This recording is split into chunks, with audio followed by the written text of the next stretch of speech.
Welcome back, everyone. Fuck, I fucked it up again.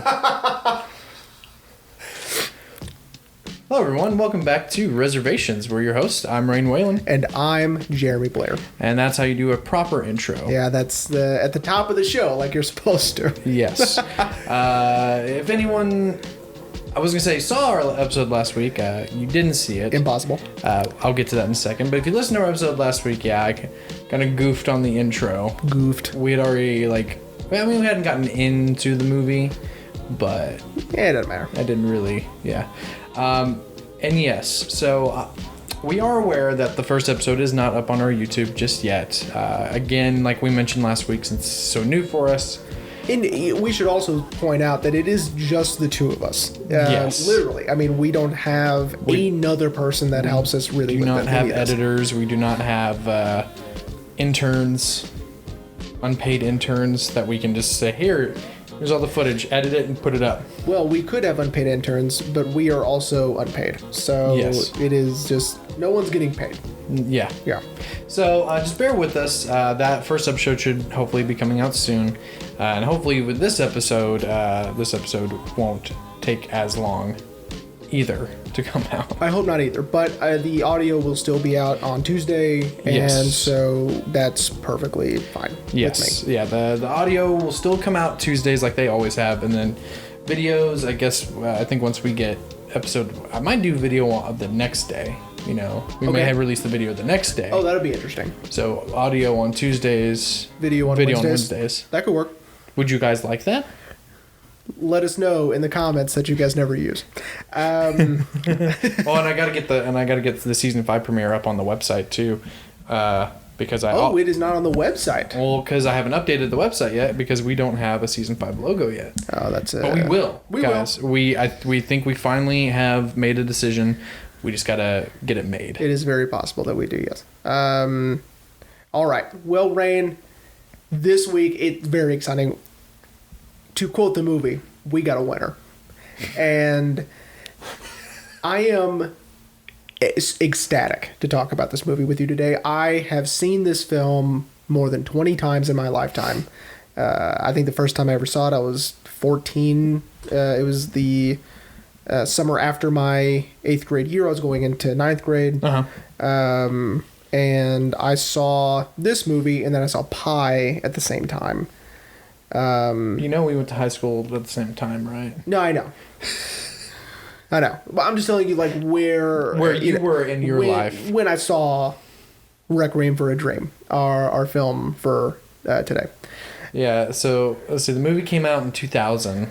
Oh, I was late to the game. I mean, it had been out for like 6 or 7 years. We were only 7, 8 years old when this movie first came out. Yeah, so I mean, there's no way we would have seen it when it first came out. No. So obviously it was late to the game, but again, I as soon as I saw it, I was completely obsessed with it, and I watch it at least once a year. So before we get into everything, I do want to give you my first impressions. Yes, and I would love to hear your first impressions, because this is my favorite part about showing this movie to people is their reactions. So I knew how the movie ended, because I had I'd been watching a lot of What Culture on YouTube, and they did a video of like horror. I don't know why this was listed because it's not a horror movie. Well, but I've seen this movie listed in a lot of scary non-horror movies, right? Like, I think like Neverending Stories on that list, and like a whole bunch of other things that are, not technically a horror movie. Yeah, that aren't horror movies at all, but that are frightening.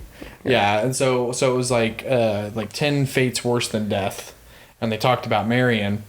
And they kind of briefly touched on the other characters in this as well, but like they were like, Marion's fate is the worst. I disagree. And we'll get to that. Yeah.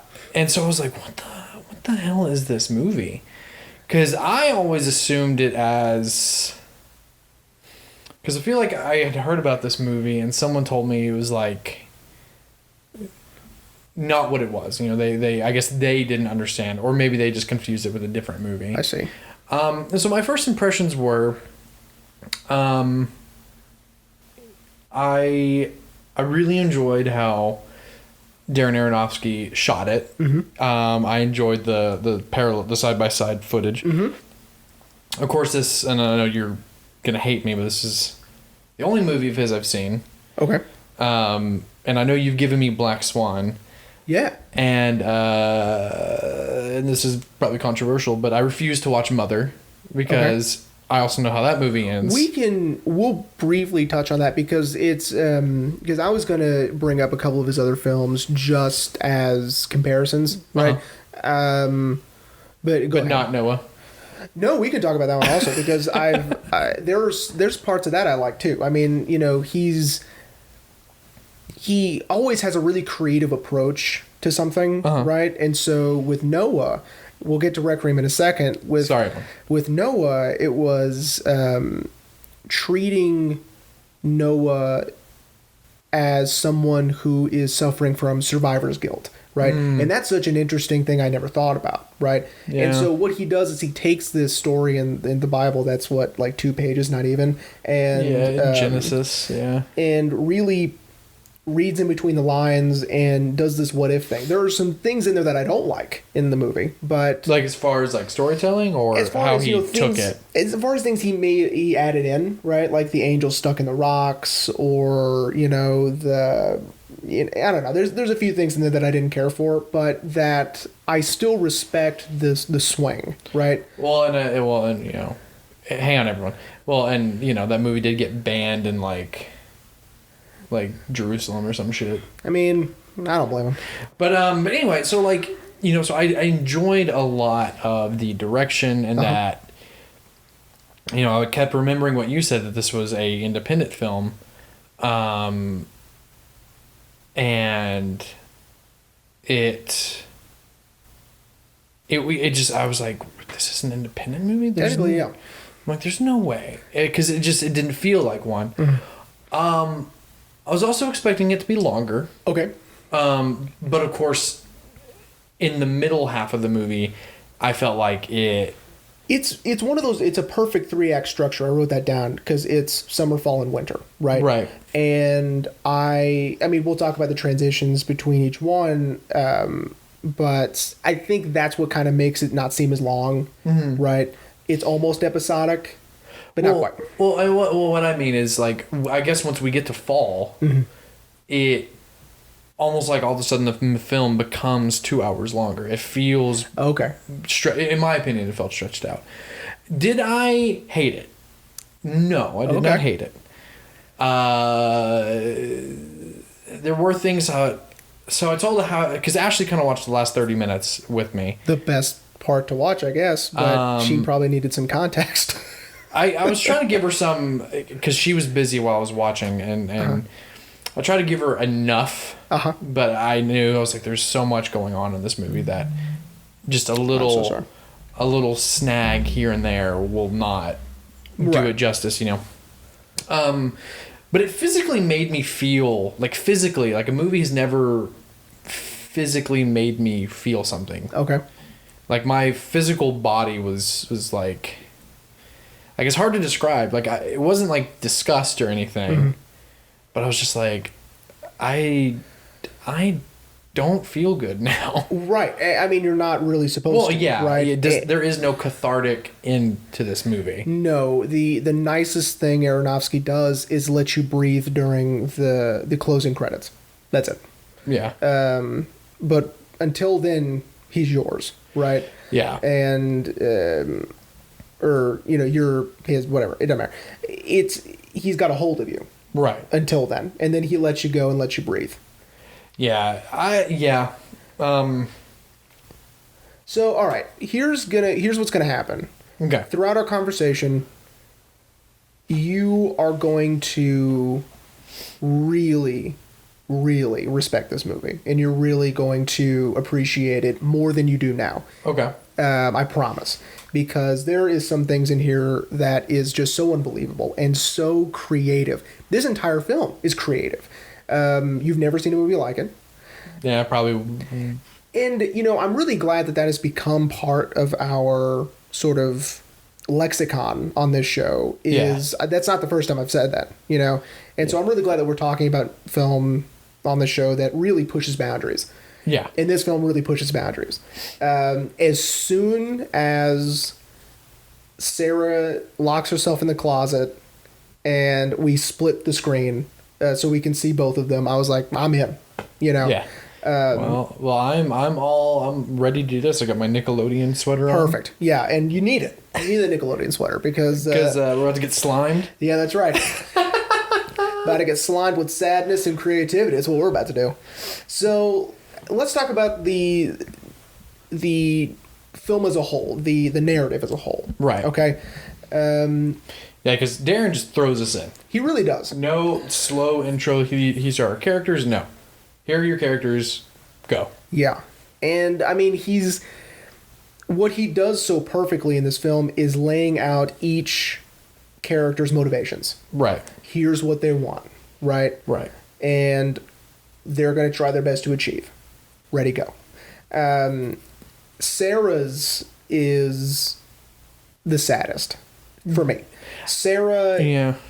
Here's why I say that. And I'm not trying to victim blame or anything because, these guys, our three friends are struggling in their own right as well. But for Sarah's her fall from grace, if you will, her downward spiral is really not her fault. She did not do this to get high. She's not doing this for the euphoria. She's doing this to fit in the dress, right? Yeah. And she did not expect this to happen to her. Now, our three friends, they shoot heroin in their veins to get high. You know what I mean? Yeah. And so, again, they're struggling with their addictions, and I get that.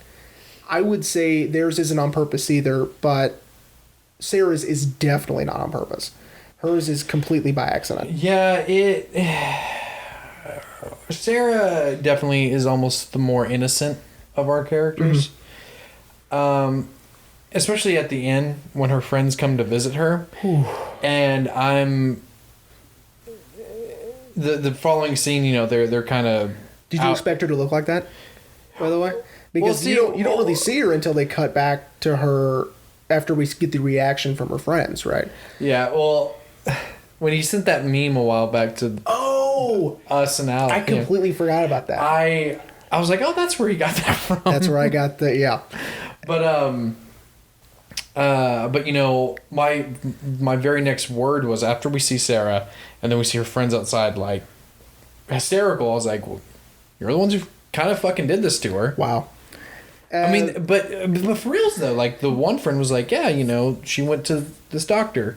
You should go there. Yeah. Of course, I'm not saying that's the friend's fault that Sarah kind of downward spiraled, but I see it's partially that friend's fault because she was the one who was like, yeah, you should go see that doctor. Interesting. Hot take for some blame. I like it. Now, let's talk about the three friends. So they obviously want to, if you want to boil it down to just bottom line, they want money so they don't have to worry anymore. That's it. Right. The way they're going about it is a little risky, right? Yeah. Again, they're going to continue to be in this drug business, and they are putting all of their eggs in one basket when it comes to this is how we're going to survive. This is how we're going to make it, right? Yeah. They need to diversify that portfolio a little bit. A little, right? But yeah. It took me a minute to figure out Jennifer Connelly's role in all of this because she wasn't, because really Terry and Tyrone are doing most of it. Yeah, and then I realized because Harry's kind of funneling money back to her so she can get her clothing line up and going. Right. And so we know their motivations, right? Right. And so now the entire film is just watching them go after it, right? Mm-hmm. Let's try to make it happen. So it's some of the most creative things I've ever seen done in film. Mm-hmm. Is number one, the hip hop montages. Is what Aronofsky calls them. And so we get not only the act of doing the drugs, right, which are all in hip hop montage, but so is, you know, the montage of them selling drugs, right? Yeah. And Sarah drinking coffee, or you know, it's unbelievable. I love it so much. Oh yeah. It's very clever because there's a lot you can't really get away with when it comes to censorship-wise showing people doing drugs, right? Yeah, well, and see, and I actually really appreciated that we don't see them actually shooting up. Right. We see the needle, we see the action. Well, once. We see it once, and we'll get there. Yeah, but you know, then we see like their, you know, the drugs going into their vein, like into the bloodstream, and then their eyes, the pupils widening, which is the only thing that's not accurate. Your pupils would contract with heroin, not a I don't want to know how you know that. It's in the trivia. Oh. And it's, you know, I took a drug and alcohol class in college. So, all right. I want to talk for, I don't know, roughly 3 hours about Ellen Burstyn. I was going to say Marlon Wayans? No, Ellen Burstyn. Ellen Burstyn is, besides Christopher McDonald, I think, the hidden gem of this movie. I love Ellen Burstyn. Mm-hmm. She is pure magic in this. She should have won an Oscar for it. Wasn't she nominated? Yes, I believe so. Or at least she was nominated for maybe a Golden Globe or something like that. But, right. Films like this usually don't get critical acclaim. You know, and I do want to talk about the censorship later on in this episode, kind of calling back to our American Psycho episode. Yes. Of course, we probably both saw the director's cut, so that was no problem. Yeah. But anyway, so Ellen Burstyn. So here's the scene, and I believe I may have told you this last time, to watch for Ellen Burstyn, watch for Sarah's scene. And it's the scene where Harry... The monologue? Yes. When Harry goes to visit her at the apartment, this is after things have been going well, right? Mm-hmm. Summer's almost over. We're gearing up for fall, right? But they are succeeding, right? Right. So is Sarah. Everyone is succeeding. Everyone's doing great.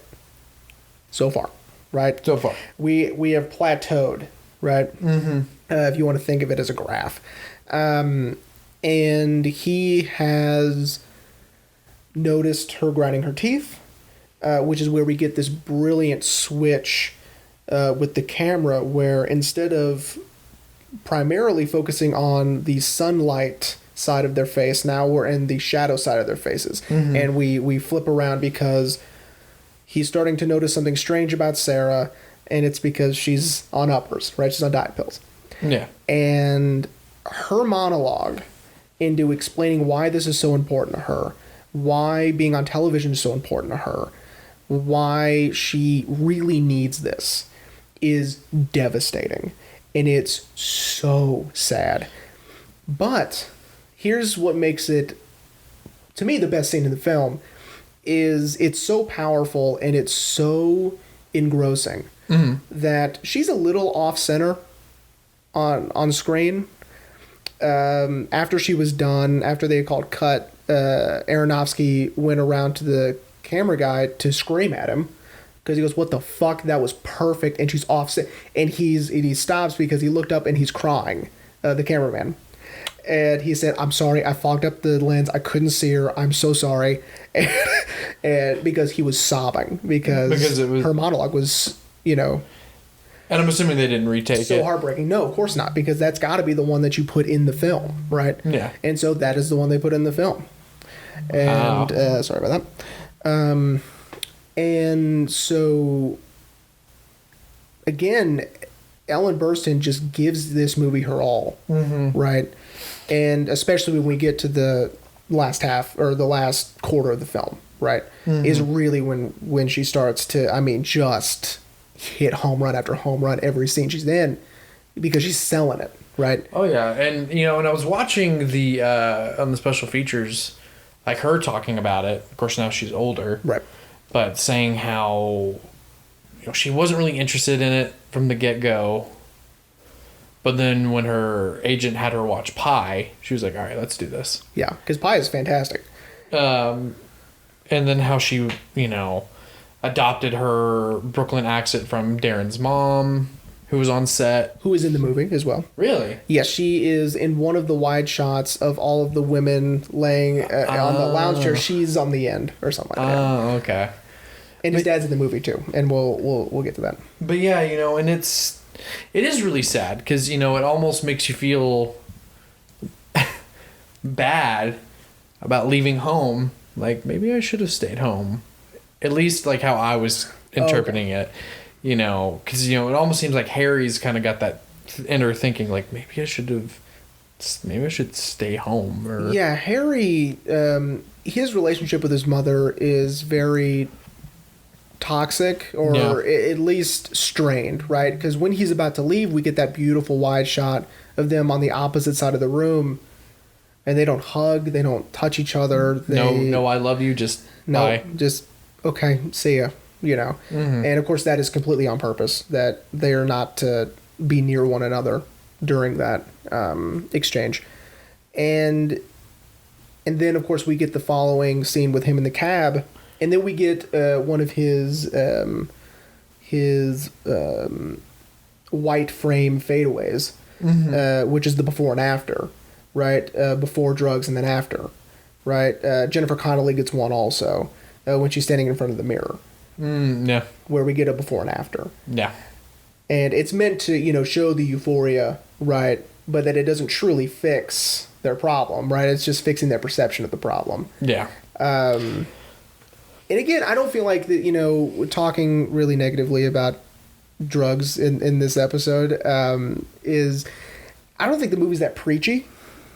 I don't think it's a cautionary tale necessarily. Yeah, and that was something else that Ellen mentioned in that is, one of the things that Darren always told me was this was not a drugs movie. No. This is about addiction, whatever form that may take.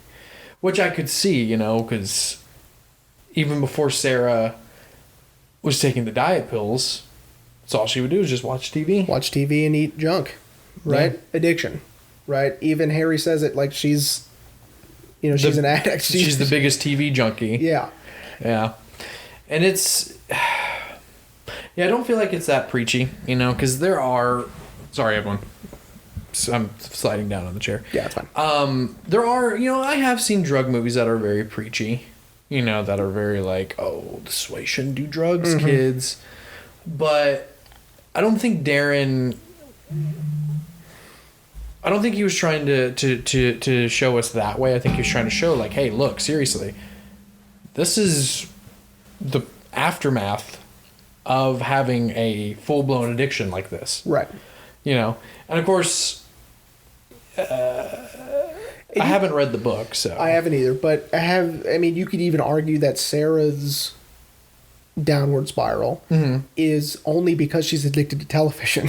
Right? Yeah. Because she's doing all of this to be on TV, that's it. Which is... I don't want to poke any plot holes in this movie, but that, for me, is a kind of a plot hole. That she just gets this random call. You know what? I know exactly where you're going with that. And it's like, you're going to be on television, but... I think it's supposed to be sort of vague and to make you just a tiny bit uncomfortable, because it's the same reason why when she goes to the doctor, you can't see into the hallway. Or, when Harry and Tyrone get arrested, it's why you can't see a lot of their surroundings, right? Yeah. Or when Sarah's at the hospital, right? There is no wide shot of the hospital, right? Not really. Yeah. We are focused on her, and that is it. And so it makes you feel not only claustrophobic, but also it just makes you feel uncomfortable because you have no idea where you are.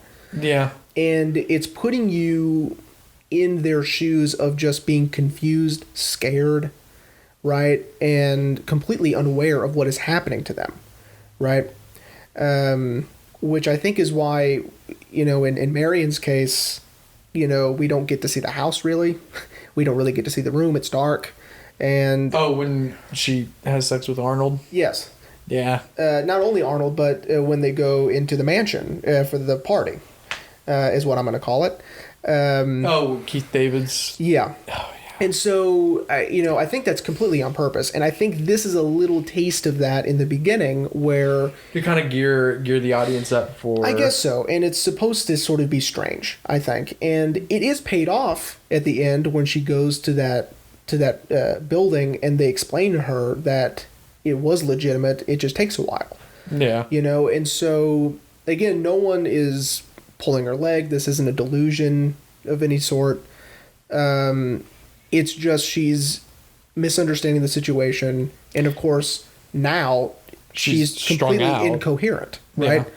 Yeah. So I feel like that is Aronofsky's sort of intention with all of that. Mm-hmm. Because that's one of the reasons I love the movie so much is because of how uncomfortable I am. And how strange it is that the hallway in that doctor's office is fogged up and you can't see you know, in it, right? Yeah. And he doesn't look at her. Yeah, so you got a little bit of weight to lose. Yeah, okay. Yeah, we can do that. And then he walks back out. Yeah, I was reading that he said that was the hardest thing he's ever had to do, is not look at another actor when he's talking to them. Really? Because Aronofsky's like, don't look at her. Like, you're going to walk in there, you're going to keep your head down, don't make eye contact. Because, again, it's a weird feeling of this doctor not looking at his patient, right? Right. It's so disconnected, right? So, again, I think that's probably what it is. Yeah, because that just kind of threw me for a little bit. I was just like, but they don't say, like, what show she's going to be on, what network this is for, because, of course, the only TV we see is... Mr. Tibbins? Yeah, Tabby Tibbins' infomercial. Yep. Juice, which... Juice by You, yeah. I know they explain the acronym, but I'm still just like, what? I think it's absolutely brilliant. I know that you watched it on iTunes, correct? Yes. If you had watched it on Blu-ray or on the 4K, the home screen is do you remember when they would sell something on television and then at the very end there'd be that blue screen with the little thing? That's what it is. Oh, okay. And it's got the little infomercial square at the very top, and That's it's cool. the payment information and things like that. I loved that. I love that that's how it starts. The whole movie starts with Tabby, right? And he's sprinkled throughout the film. And again, it's to remind us of Sarah's addiction and her motivations, right? Mm-hmm. It's also very strange, right? It's sort of vague, this 30-day thing. Yeah, this like self-help. Mm-hmm. And we never hear the third rule. Oh, it's no sex. It's abstinence. Yeah. Because he's like 3 things I did to change my life. Number 1, no red meat. No refined sugar, abstinence. Okay. See, I never heard the third one. And they don't tell you in the movie. But Christopher McDonald said that was the third one. Because he Shooter Gavin? He did all of his stuff in one day. Yeah. And he got a standing ovation when he was done. I love his performance. I know that you had said that you were a little annoyed by him after a while. Well, just because, like I said, that's all we see. We don't see any other TV throughout the whole movie. And again, I think we don't get to see all of the surroundings, right? It's just it's uncomfortable that we're plopped into this world that doesn't seem to be like our own. Right. That's all she's watching on television. That's so strange, right? Yeah, one infomercial. Yeah. But again, I dig it. As soon as that movie starts and he says we got a winner, I just get giddy. You know what I mean? Because I am just ready to go through this again, and to follow these characters again. Yeah. Again, I've seen this movie way too many times. Okay. So I want to just mention how great Marlon Wayans was. Okay. Because, he is fantastic in this. I think much like... What movie we talked about? We've talked about so many movies. I just really feel like this was kind of out of the box for him. Mm-hmm. Because I think when people think Marlon Wayans, they think Wayans Brothers, Scary Movie, the first two. It's really silly comedies. Yeah. And he's not silly at all in this. He's deadly serious the whole movie. And I think it was real kind of like a breath of fresh air. Like Jared Leto, I was like, Jared's probably going to hit it out of the park. Because Jared, okay, we're not counting Suicide Squad. But I haven't seen a bad performance from Jared Leto. I liked his Joker, so you can even add it in there. I like it. And of course, Jennifer Connelly is just amazing. Yes, in Jennifer everything Connelly's she amazing. does. Exactly, Jennifer Connelly is unbelievable. And so seeing Marlon stand toe to toe with them this whole movie, I was just like, man, he's killing it. I did really like his character. I loved the idea of having him use 70s jargon. Yeah, we ain't jabbing with that, man. Yeah, groovy, dynamite. He's saying all of these things from the 70s that is sort of like, oh, that's kind of strange. Yeah. It's not to place him in one... It's not really to place the movie in one time period or another. Yeah, because we never see really any evidence of... what year it is. Except, maybe for the TV for Macy's, but I think that's about it. Other than that, it's... Yeah, because they're home... They have home phones. Cell phones were a thing... In 2000, yes, but not as big as they are now. We're filming this on a cell phone. Yes, we are. Shout out to cell phones. Cell phones, killing it. But yeah, and I just really like seeing Marlon really show his range and not thinking of him as Shorty from Scary Movie, because anything I see him in, I immediately think I'm like, that's Shorty right there. Well, I think you just traded up because now you're going to think of him as Tyrone. Now I'm going to think that's Tyrone. That's Tyrone. But and of course, like I said, Jared. I knew Jared was going to do great. It took me a while to get used to his Brooklyn accent. It's pretty good. It's a decent accent, and everyone has pretty decent accents in the movie. You want flesh and blood, ma? Like that was like, oh no, he's doing a Brooklyn accent. Well, they're live in Coney Island. Oh yeah, but then as the movie progressed, I was like, I almost forgot. I'm like, yeah, his voice does sound different, because it was so good that I thought he was from Brooklyn. Yeah, it's let's talk about Coney Island for a second. Okay. The book does not take place in Coney Island. And normally that would bother me, that, why change it, right? Right. Where's the book take place? I don't. It is somewhere in New York, but it's not Coney Island. Okay. Because Coney Island is very specific, right? Yeah. With the... I thought they lived in Brighton Beach. She's from Brighton Beach. And again, going from her apartment to the pond dude took a while. Right? As they would say, schlepping the TV all the way over there took a while. So, yeah. And I don't know where in relation Brighton Beach is with Coney Island. I have no idea. We are from Texas, so we don't know that. Also, I'd like to just mention, I know you're probably going to hate me. The pawn guy, I only recognize him from one other movie. It's Ace Ventura. He's Mr. Chickadance. Oh. His landlord. Oh, that's right. You haven't seen Breaking Bad. Oh, wait. Oh, that's right. Yeah. Never mind. You don't hate me anymore. Yeah, he's Salamanca. But he's also the Max's friend and former colleague in Pi. Okay. And so that's... And Max is played by the gentleman who plays the therapist. And so he's bringing people back from Pi. The nurse... who was weighing Sarah, it was in Pi. Okay. The gentleman who says the words ass to ass, he is in Pi as well. And so he's really brought back almost everybody. So he pulls a Quentin where he's reusing actors. Yes, and I'm glad you mentioned Quentin, because the reason why I don't mind that he changed it to Coney Island is for the same reason that I love how Tarantino and Scorsese would place things from their childhoods or from their memories into their films to give it a little more depth and a little more,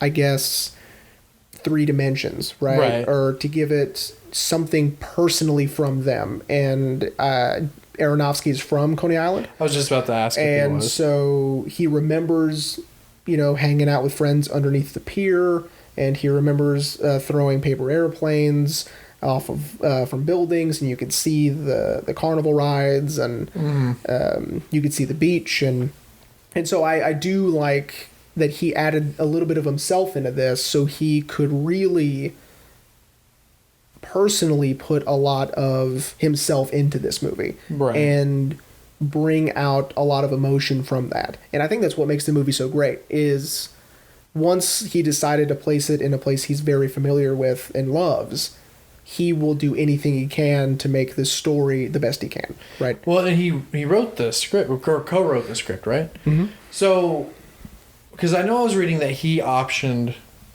to make the book into a movie, and then co-wrote the script. I mean, besides the setting, I am assuming. I mean, I know I just said neither of us have read it, but like, I'm assuming there's things about the book that are different. Probably. I can tell you Herbert Selby doesn't care. Really? Because he's in the movie. Really? Yes, he is the mouthy security guard, or I guess corrections officer, yelling at Tyrone at the very Towards end. the end of the movie, like, oh, mashed potatoes, and he's. That's Herbert Selby. That's the author, yeah. We'll get there, but that last whole sequence, I felt like I was having a seizure. Yes, where they keep going back and forth. And it's getting faster. Faster and faster and faster. And then Tyrone starts... Oh, dude. I was just until everybody is at rock bottom, right?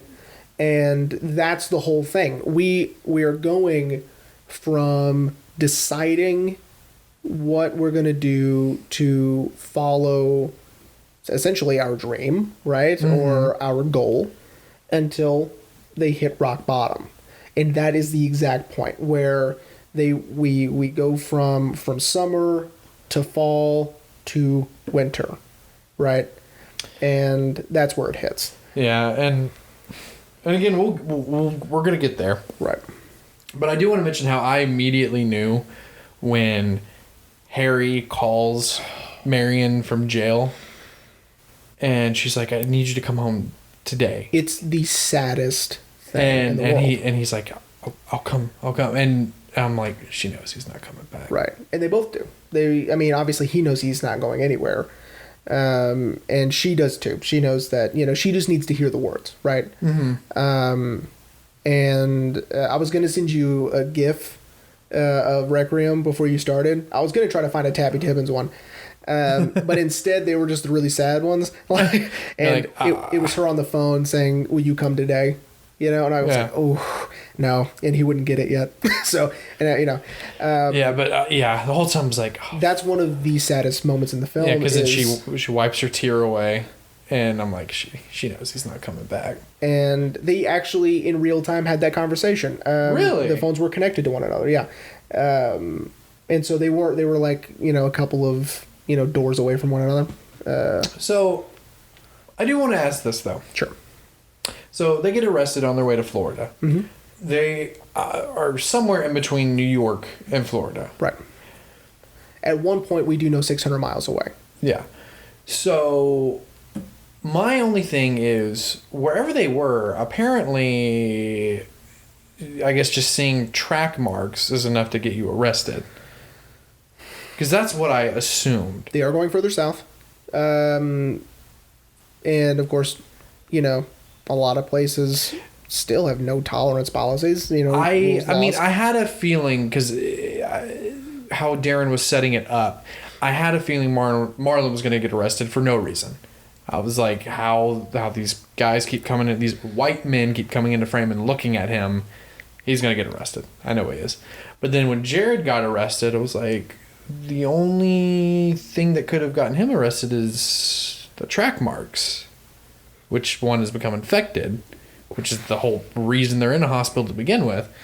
But I don't know, just... By the way, I know you probably didn't know or care who he was, but Dylan Baker is the doctor who goes and says... I was like, hey, Dr. Connors. Dylan Baker is amazing, and it's so cool that he got to be in the movie, even though it's just for 2 seconds. Well, I noticed that he does that a lot. Sidebar, everyone. Like I consider him a character actor because he just pops up. He is. He's a great character actor. I'm a huge fan of his. Maybe later on down the line we'll do Happiness, where he plays a child molester, and it's a great movie. Right. And Dylan Baker has a bigger role in that movie, and I just think he's fantastic. And so when you see him in this, you're like, hey, it's Dylan Baker. And well, I did think it was kind of funny that he immediately knows, like, oh, this guy's a heroin addict, and he takes the morphine. That was not scripted. He just took it off. That's funny. Yeah, it was a fun little ad lib for him just to. But I was like, take the vials, like, because he thinks he's going to shoot up, right. Which I think at that point Jared was like, it probably in real life was probably like, I don't want to shoot up right now. I want you to fix this, right? So I can shoot up. His arm is the most horrific thing I've ever seen in a movie. Especially when he's in jail and it's getting worse. Oh, when they showed it at that point, I was like, ugh. And this is one of the moments where the hip-hop montage stops, is when they're in the car and you see the needle go in. Because he hesitates and then he just goes ahead and shoots up in that arm, right? Oh, and it's horrific. Oh, yeah, I had to look away. I was like, no. Mm-mm. Yeah. It's crazy. I look at it every time. Oh my God. Maybe this time he won't do it. You know what I mean? This movie that's 20 years old. Maybe he won't do it this time. Maybe he won't do it this time. He did it again. Yeah. You know what? He always does. Well, see, and I feel like that really shows where he was at with his addiction. That his best friend I'm assuming his best friend, because we don't see any other friends. His best friend is like, don't do that. Right. The other heroin addict was like, don't do that. I wouldn't. Yeah. And he fucking does it anyway. By the way, like that he calls him Jim. I don't know where it comes from. I know. But I really like it. Again, it's part of that, it's part of his swagger and his jive, right? Yeah. Is he just, calls him Jim. I don't know why. And I never will. Because his name is Harry, right? Well, and, it's something else. I just had this thought. Something else about the whole... the scene of Harry shooting up in his infected arm is it made me think of a quote that Ellen said when she was talking about how she had done research on druggies for the stage play she was doing before she did this. And she said she remembers talking to an ex-heroin addict, and they told her, the first few times it's to get high, but then when you're in the full swing of it, it's to not get sick. It's to get back to center, right? Yeah. It's to get back to normal. Yeah. And I feel like because now I'm really kind of processing everything, because I didn't have a chance to process everything last night. It is a Fast and Furious movie. Yeah. But like now that I'm kind of processing it and we're talking about it, I'm like, maybe that's why he did it. Maybe he felt like, he says it. Like, I just got to, it's got to go boom and I'll be fine. Yeah. And no, you're not fine. He is not fine. That is correct. None of them are fine. I was convinced Jared Leto was going to die at the end of this movie, by the way. I was like, he's going to fucking die. No, that's too easy. Right. He would have been better off. Yeah. Right. All right, let's go for it. So, let's go for the end. Shit. All right. First off, Clint Mansell should win all the awards for this score. Yeah. See, when it was playing that first opening, I was like, I've heard this before. And now I know where. He's amazing. And that sort of at the very end when, things start to go a little faster and a little faster. And oh my God, they're electrocuting Sarah. Oh my God, Tyrone is in this work camp prison. Oh my God, Marion is a prostitute now. That's crazy. And we think Harry might die. Yeah. At the hospital. And just it keeps going faster. And again, it's that sort of uncomfortability and that claustrophobia, especially with Sarah at the hospital. We don't know where she is, right? Neither does she. I had to look away for a few of those scenes too, like when they're feeding her and then when they stick the tube up her nose, I was like, yep. Well, she's not eating. You know what I mean? And they have to keep her alive, right? Until she detoxes. right? And it's horrendous. All of it Yeah. and again, it's all in precisely rock bottom, right? They can't get lower than this, right? One presumes. And it is so wonderfully put together that, you're about to have a heart attack, like you were saying. Yeah, I genuinely felt like I was having a seizure. You are like holding your breath. I literally sat up and I was like, oh my God, God. And it's brilliant. The whole thing is absolutely brilliant. When finally everything stops. Mm-hmm. And of course it stops with Harry getting blood on his face, right, as they're cutting the arm off, which they wouldn't do it like that. The only problem I have with the movie is that's just so they would never allow that to happen in a hospital. They would have. I don't think no matter what even if it was a prison hospital, yeah. Yeah, no matter what, they would have something covering his for that precise reason. Yeah. So I want to ask. Okay. About Harry's dream. Sure. Yeah. Because I have questions about that. Okay. Because when we see it, when they're about to score the pure heroin, I'm assuming, he sees Marion on the pier at Coney Island in a red dress, and she turns around, but we're not hearing anything. Right. Until Tyrone comes in and it kind of interrupts the dream. Right. And then right after they're cutting Harry's arm off and we see the blood hit his face, he's back at the pier. But now Marion's gone. And he steps and he almost falls. So I was convinced that the whole movie was in his head. That he had followed the first dream out the window. Oh, that's interesting. Because, we see what looks like someone falling. Right. And then he wakes up in the hospital. Right. So I was convinced his high was so big that he jumped out the window without knowing. Well, I never really thought of that. But then when we see the zoom out and his arm is gone, I was like, oh no, everything happened. No, everything happened. I know you were probably just clinging to any sort of thing to probably have it not happen. That's probably what I was probably doing. I was probably like... Makes sense. Please God, don't tell me everything I just watched really happened. It did, yeah. The dream sequences, or whatever you want to call them, I guess... Because, the first one, he wasn't asleep. You know what I mean? Yeah. I guess it is sort of a hallucination, maybe, or whatever. I don't know. I like to think of it as, all he wants is to be happy with Marion. Yeah. Right? Essentially, if you want to boil it down again. And the second time, he knows that it's impossible. She's gone. And... Lord knows what's going to happen to him. He definitely doesn't know. Yeah, and, speaking of Miriam, I meant to bring this up earlier.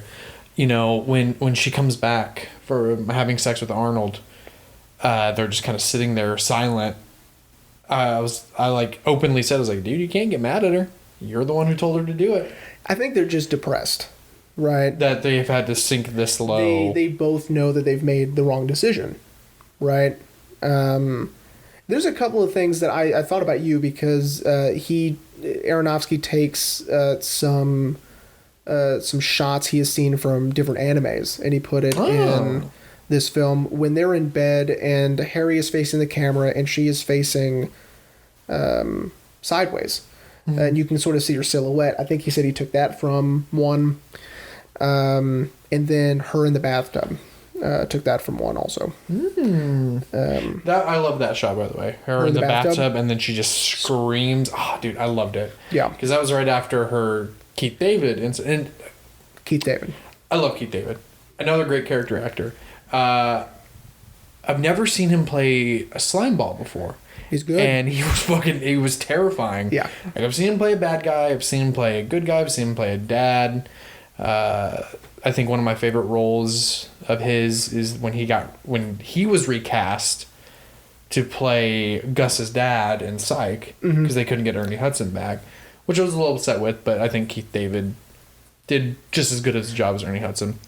But I was just like, man, Keith David don't like you. And yeah, he's gross. But I do like that Darren, if you're watching, or listening, I really like that he really showcases Keith David's gap in his teeth. His teeth, yeah. You know, because I'm sure he's not self-conscious about that at all. I'm only slightly being sarcastic, you know, but it's almost like he's like, for me, Darren's really showing like something's wrong with this guy. And I think we are focusing on what Marion's focusing on, right? What would she be focused on? Yeah, he's got a gap in his teeth. Or his mouth. Yeah. You know, more importantly, or, you know, how tall he is. And so, throughout the movie, some of the nudity we got. Yes, we did. I was like, wow, I didn't think I'd ever see Jennifer Connelly's bush in this. And then we see Marlon Wayne's bare ass. Well, when it gets to that scene, I'm like, are we about to see Keith David's penis? I'm like, I mean, I don't want to. I mean, you wish. But I wish. And then we don't see it. I'm like, oh, thank God. Like, a part of me was like, oh, okay, good. I don't want to see it. But then it's like, could you imagine? What if we did? Yeah. It's probably massive. Probably. But, dude. Yeah. We didn't really get to talk about the before we get to really the end, some of the camera rigs. Dude. Okay. Love that. That a lot of the actors wore. I don't think Jared Leto wore one, but everyone else did. Marlon did, Ellen did, and Jennifer did. Yeah. Out of the 4 main ones, 3 of them got to wear it, and apparently the thing is heavy. But it's such a cool looking shot to have just a stationary camera attached to a body, the physical body, right? And so every time they move, that camera moves. And so it's so, and you know, we just get that shot of their face. And yeah, I really loved it with Marlon because it was right after the shootout, right? And he's hauling ass. Yeah, and that camera is, and I love those. I love those type of riggings for actors because I really feel like they get to really play it because the camera's right in front of them. Jennifer Connelly's was a little upsetting because it was right after. I liked it up until she vomits, and I was just like, oh. So you just have to think with vomit because you didn't like Marlon vomiting either. Yeah, if it's super over the top, then it doesn't bother me. But if it's virtually realistic, yeah, I can't do it. Gotcha. You know, like I'm trying to think, like Sandlot when they all vomit on the tilt-a-whirl. Doesn't bother me. Oh, okay. Used to, but as I've gotten older, I'm like, no. Like, but Marlon and Jennifer's, it's so realistic. I was just like, oh. Yeah, I really do enjoy. You know what? All right, this film is so unique and so original, man. I mean, even the most mundane scene, he puts a little spin on it, right? Her, you know, leaving Arnold's apartment doesn't have to look like that, right? Yeah. Sarah cleaning her apartment furiously because she is so hopped up on drugs doesn't have to look like that. Yeah. But it does, right? And which is one of the great scenes in this film. Yeah, this tracking shot going from her bedroom. It's just so cool looking, right? And I mean, up to we get to see the sun go down. Right, and the lights turn on because it's getting darker, and that time lapse is just so cool. Oh yeah! On the special features on the Blu-ray, it shows you how they do it. I haven't seen it in a long time, so I don't really remember how they did it, but it was a lot of work. So before we get into the ending, I do want to talk about. I love how Darren plays with time in this movie. You know, with a lot of the time lapses and. Time lapse isn't specific, like when like Sarah is kind of fumbling through the streets and everyone around her is moving fast paced, but she's walking normal. The second time at the doctor's office when she's in fisheye and she's slow and everyone's fast, right? Yeah. I really enjoyed this how he was playing with time. Yeah, it's that distortion of reality in these people's point of views, right?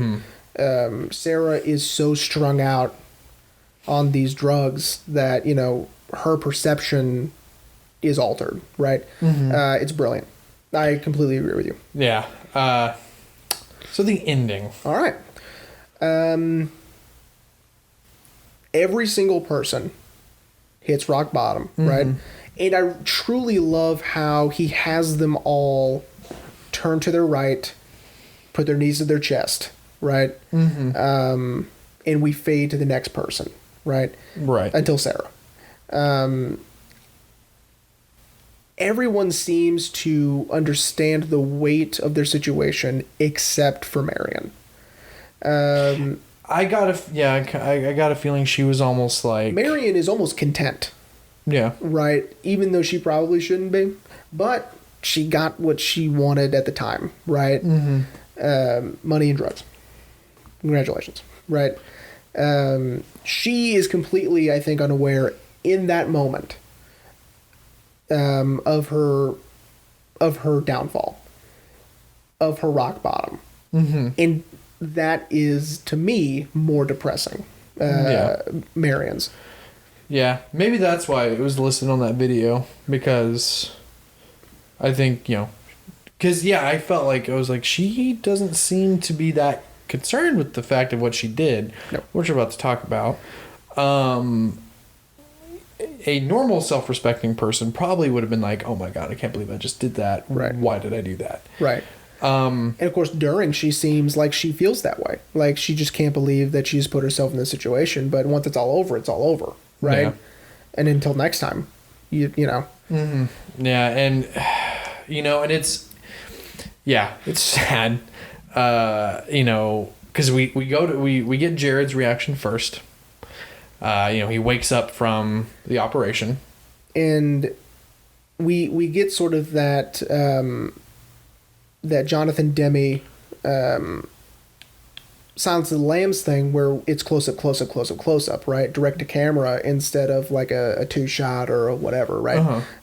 Which is how Jonathan Demme shoots a lot of conversations in Silence of the Lambs, which we talked about in like season 2 or whatever, so go check that out.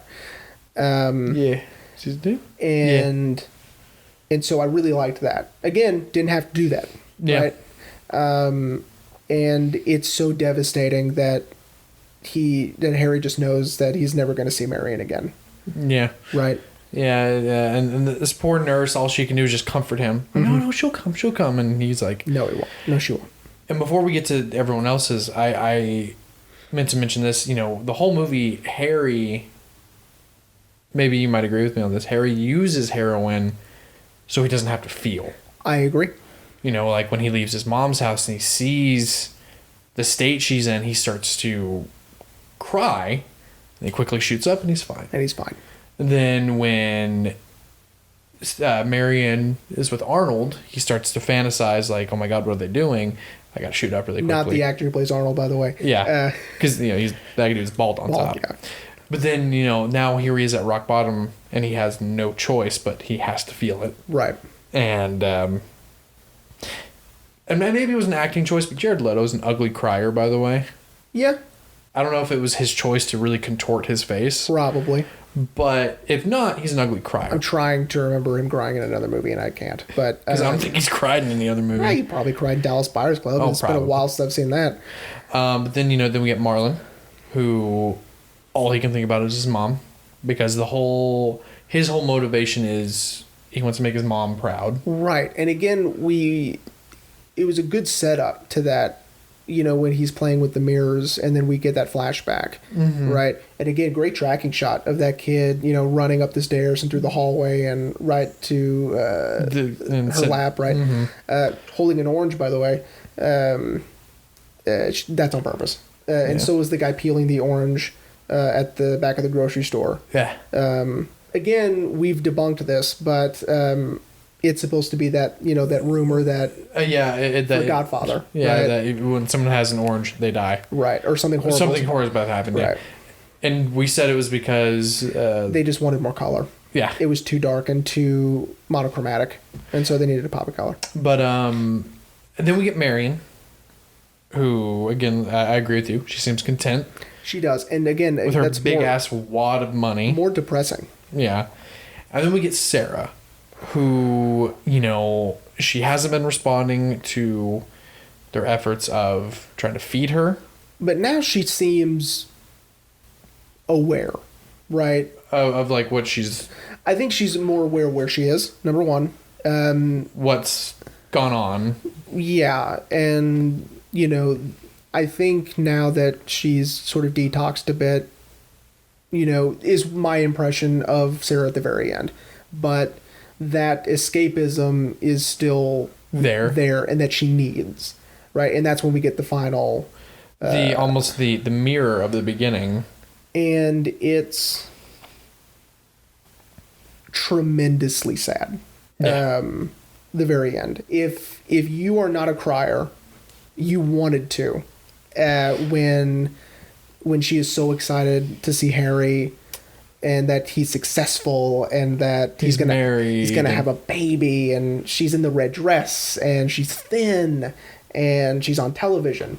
This fantasy that she's created, and that she knows is a fantasy, because we get that that sort of longing look in her face as she is daydreaming about this, right? Fantasizing about, this is how it could have gone if I had gotten to be on television. Right. And it's the saddest part of the movie. Yeah. And it's the very first thing they ever shot. Really? So when Ellen Burstyn is going from happy to sad to crying while she's hugging Jared Leto, this is the very first thing she shot. Really? And so to be able to convey such emotion from the entire weight of the narrative is genius. That she was able to do that their first day. That's awesome. Well, because they had to put her in a fat suit, so it's easier to get her skinny stuff out of the way. That's true. So I'm pretty sure. Yeah, we're good. I want to talk about the censorship of this movie. All right, let's talk about because I know we talked about it a lot in American Psycho. But man, fucking the MPAA are... I have never seen... monsters. I've never seen the rated R version. So I've only ever seen... The director's cut. Yeah, so I don't know what they cut out. I assume a lot of Jennifer Connelly's scenes at the end. Yeah, because I read that all this was due to the graphic sex scene. The MPAA was going to slap an NC-17 on it. And he tried to get that appealed, and they denied it. Yep. And, because he's not allowed to cite any other examples, any other movies that have similar scenes. At the time, you are not allowed to do that. And I read what he said. He said that it wasn't meant to be gratuitous. It's meant to show the lengths she has gone. And it's... I thought it was about... I assumed it was for Marlon Wayne's sex scene. Okay. Because, it was pretty graphic. It was kind of graphic, yes. But... and again, going back to a scene that doesn't really need anything special about it, he rotates that camera and spins it, right? As he's going, yeah. Very cool. And he doesn't have to do that, right? So again, he's taking a lot of swings, and I respect that. Yeah, but then when I realized what scene it was more so in reference to, it was like... we won't get into the specifics, but it involves Jennifer Connelly and another girl, and a thing in between them. It's a double-sided purple dildo. I don't know why. I think it was a black dildo. Whatever. I don't know why we're pretending it didn't. People just didn't watch it. A sidebar. I'm assuming, obviously, Jennifer Connelly probably didn't go ass to ass with another actress. I'm not sure how they did that. Do you think they just probably did like a close-up of her and then had a body double? Probably. Wonderful. Yeah, probably. It's how I would have done that. I didn't mention it. That for me, that was probably the most uncomfortable I'd been in the whole movie. Okay. Was it because your wife was standing right there? No. Okay. It was the guys that made it uncomfortable for me. The guys are really gross. Yeah. But of course, they're supposed to be gross. They're supposed, Well, and it plays on what Darren had set up in the previous scene where he's at first inviting her over. Right. He's like, yeah, a lot of good people. Yeah. And then you're like, oh no, these are not good people. No. But anyway, back to the censorship. Yeah, like I understand that, the American movie industry they've got hang-ups, but like if it's not trying to think of a good way to word this. I recently, a couple of days ago, actually, just watched a documentary on Hulu called Skin. It is a documentary about the history of nudity in film, and so they talk about the censorship codes and pre-code films, and then the introduction of the MPAA and the rating system, and it's really interesting. And they didn't talk about this one, which I thought was interesting. I feel like they should have. Well, they did start from 1887 all the way to the 2000s. I mean, they didn't have time. So They could have just done like they do on National Geographic. It could have been a multiple part documentary series. yeah, it could have been a Ken Burns thing.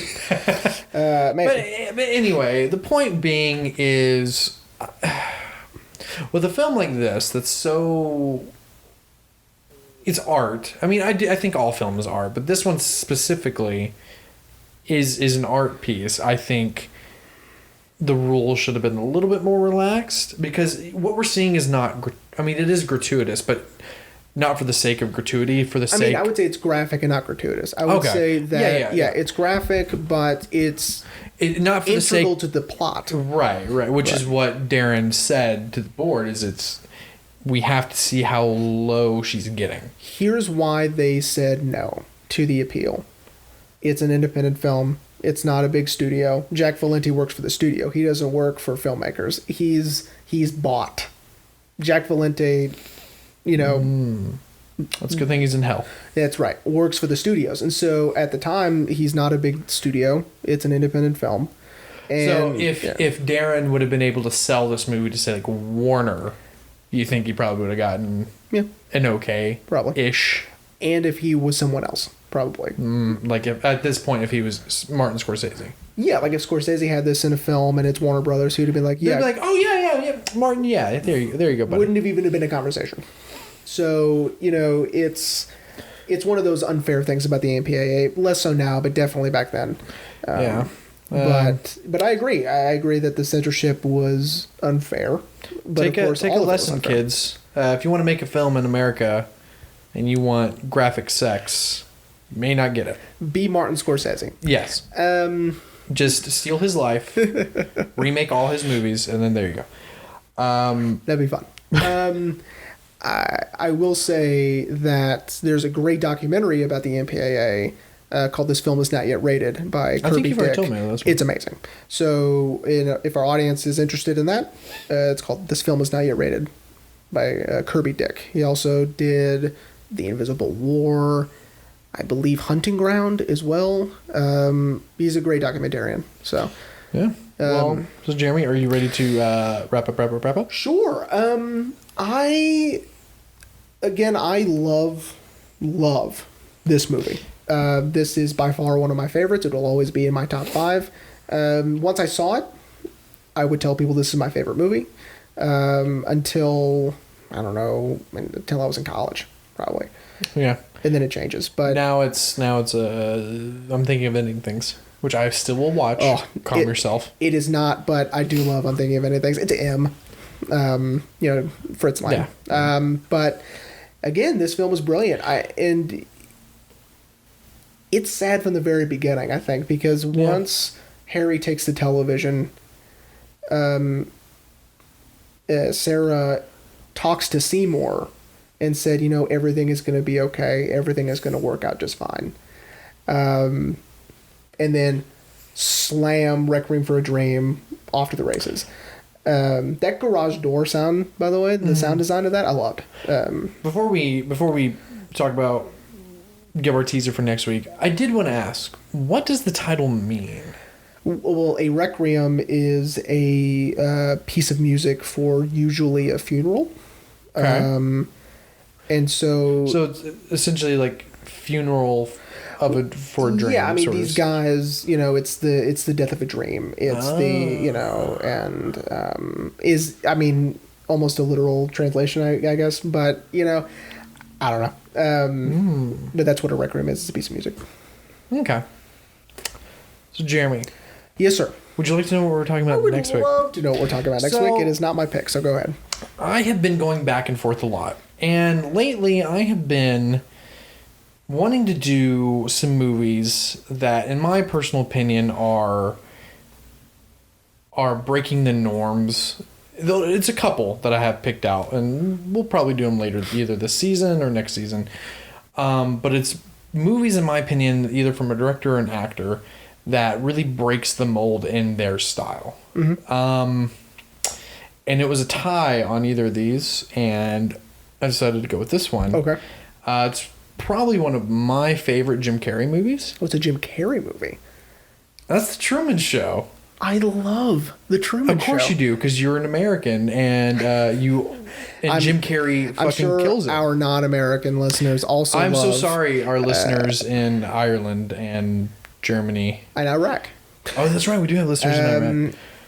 Yes, I'm sure they also love The Truman Show. But I get exactly what you're saying. I'm not a dirty communist, therefore I love The Truman Show. Yes, it is a movie that... Ooh, surprisingly good pick from Rain. Look at that. It is a movie that, like, it really, because at this point in Jim's career, it was Ace Ventura, it was The Mask, it was... Yes. In Living Color. So Jim had only really been doing comedies and really out there comedies, and then he shocked everyone with this performance, and it's...